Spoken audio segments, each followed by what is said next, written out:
बहू, ओ बहू, कहाँ मर गई? कमला ने आवाज लगाई। वो अभी सारा काम निपटाने के बाद नहाने के लिए गई थी और सास की हर 2 मिनट में ऐसी आवाज सुनने की उसकी आदत पड़ चुकी थी। जरा सी नजरों के सामने से हटी कि सास चिल्लाना शुरू कर देती। इस बार आवाज कुछ ज्यादा तेज थी, कोई अनहोनी ना हो गई हो। उसने जैसे तैसे अपने ऊपर 2 मग पानी डाला और कपड़े पहनकर बाथरूम से दौड़ते हुए सास के कमरे में पहुंची। अरे मरी, तुमसे एक काम भी ठीक से नहीं होता? कमला देवी फिर चिल्लाई। क्या हुआ माँ जी? उसने डरते डरते पूछा। हुआ क्या है? दिखता नहीं कमबख्त, ये कमरे में पानी पड़ा है। आज पोंछा नहीं लगाया था क्या? अभी कहीं मैं गिर जाती तो मेरी हड्डी पसली टूट जाती, कमला देवी ने चिल्लाकर कहा। लगाया तो था माँ जी, उसने धीरे से कहा। तो ये कहाँ से आ गया? हे भगवान, मेरी तो किस्मत ही फूटी है जो ऐसी लड़की पर मेरे बेटा लट्टू हो गया। ना जाने कहाँ कहाँ से बड़े बड़े घरों से उसके लिए रिश्ते आ रहे थे। अच्छा अब चल जल्दी से इसे साफ कर दे, सास ने चिल्लाते हुए कहा। उसको पता था कि नहाने जाने से पहले ही उसने पूरा घर साफ किया और यह पानी जानबूझकर उसकी सास ने ही उसे तंग करने और ताने सुनाने के लिए गिराया है। फिर भी उसने बिना कुछ बोले गिरे पानी को साफ कर दिया और अपने कमरे में आकर थोड़ा आराम करने बैठ गई और सोचने लगी सास की चिल्लाहट अब कौन से काम के लिए बुलाने वाली होगी। उसके लिए ये कोई आज की बात नहीं थी। जब से वो शादी कर इस घर में आई थी, उसके पति के ऑफिस जाते ही ये रोज का नियम था। आज किसी बात पर, कल किसी बात पर, बस उसकी सास को एक बहाना चाहिए था। अगर नहीं मिलता था तो बहाने बनाने की कला में वो माहिर थी। इस रोज रोज की किचकिच से अक्सर वो तंग आ जाती थी।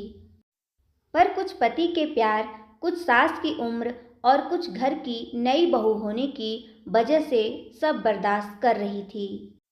उसे खुद ही समझ नहीं आ रहा था कि उसके खुद के वजूद में इतना परिवर्तन कब और कैसे आया। उसको ये भी याद नहीं कि कब उसके अपने घर में उसकी माँ या पिता ने कभी उससे ऐसे सुर में बात की। अपने कॉलेज और स्कूल के समय तो वो बिंदास लड़कियों में से एक थी। पूरे स्कूल या कॉलेज में कहीं भी किसी के साथ कोई गलत बात होती थी तो वो लड़ने के लिए सबसे आगे खड़ी मिलती थी। किसी के भी हक के लिए वो पूरे सिस्टम से लड़ जाती थी।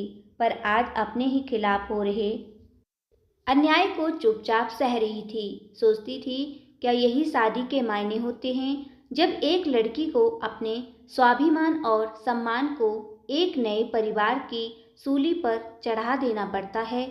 शाम को पति के आने पर बहुत सारी बातें कहने का मन होता था। एक दो बार कहीं भी थी, पर एक तो थके होने से वो इस पर ज्यादा ध्यान नहीं देते थे और फिर अपनी माँ के खिलाफ वो एक भी शब्द नहीं सुन सकते। उनकी माँ भी अपने बेटे के सामने उससे बड़े दिखावे के साथ बात करती थी, पर जैसे ही बेटा घर से बाहर निकलता था उनके तेवर बदल जाते थे। जो उसे समझ में ही नहीं आता था कि एक इंसान पल भर में दो तरह के व्यवहार कैसे कर सकता है। कमला देवी को सबसे ज्यादा तकलीफ तो उसकी शादी में मिले दहेज से थी, जबकि उसके माता पिता ने अपनी हैसियत से बढ़कर उसकी शादी में खर्चा किया। लेकिन दहेज में या दूसरे से कुछ भी मुफ्त में मिलने की उम्मीदों और अभिलाषाओं का कोई अंत नहीं होता। हर चीज कम लगती है और उसके आने पर सबसे पहले उन्होंने घर की नौकरानी की छुट्टी कर दी और घर में उसके कदम रखते ही हाथों की मेहंदी का रंग छूटने के पहले ही बाकी कामों के अलावा बाई के सारे काम भी उसके ऊपर आ गए और कमला देवी ने कभी भी उसे एक नौकरानी से ज्यादा नहीं समझा। कुछ ऐसे ही जिंदगी कट रही थी उसकी। रोज कोई नया बखेड़ा होता था और वो रोज शांतिपूर्वक उन्हें संभालने की कोशिश करते हुए सोचती थी कि जल्दी ही उसे अपने पति और सास के साथ बैठकर शांति से इसका हल निकालना पड़ेगा। पर बस रोज की ऐसी दिनचर्या में सबके साथ बैठकर बात करने का समय नहीं मिल पा रहा था। एक दिन वो रोज की तरह सुबह झाड़ू लगा रही थी जब कमला देवी अपने बिस्तर के किनारे बैठी स्वेटर बुन रही थी। अचानक जैसे ही वह झाड़ू लगाते लगाते उसके पास पहुंची, उसने बिना कुछ देखे बहू को जोर से लात मारी और चिल्लाई, अरे कुछ अकल भी है या घास चरने गई है? जब मैं कुछ कर रही होती हूँ तभी तुझे काम सूझता है। अभी ही मेरे कमरे में झाड़ू लगानी थी तुम्हें। क्या तुझे नहीं पता कि मुझे धूल से कितनी एलर्जी है? ये आज का नया बहाना था उसे तंग करने का, क्योंकि घर में रोज ही ऐसे ही काम होते थे और पहले कभी भी ऐसी कोई बात नहीं हुई थी। फिर वो भी अपनी सास के व्यवहार को जानते हुए बहुत संभल के काम करती। वो उनके द्वारा दिखाई जगह पर सफाई के लिए जैसे ही थोड़ा झुकी, ना जाने किस झोंक में कमला देवी ने जोर से पैर चलाया और वह बहू के कंधे पर जा लगा। जब तक वो खुद को संभालती उसका सिर सामने की दीवार से टकराया और गिर पड़ी। कमला देवी चिल्ला उठी, क्या हुआ कलमोही, मर गई क्या?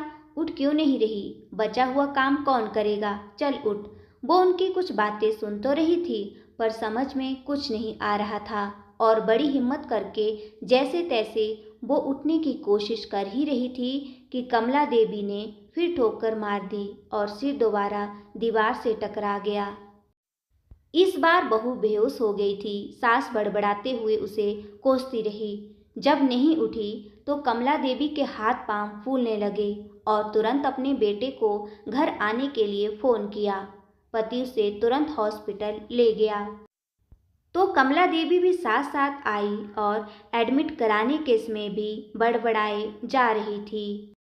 मुझे सब पता है इसके चरित्र का, सब करके कराने के और मुझे तंग करने के नाटक हैं इसके, जिससे घर में कोई काम न करना पड़े और हम सब इसकी सेवा करें। यूँ तो उसका बेटा काफ़ी दिनों से घर में जो चल रहा था सब देख और समझ रहा था, पर आज माँ के ऐसे व्यंग्य देखकर कुछ ज़्यादा ही परेशान हो गया।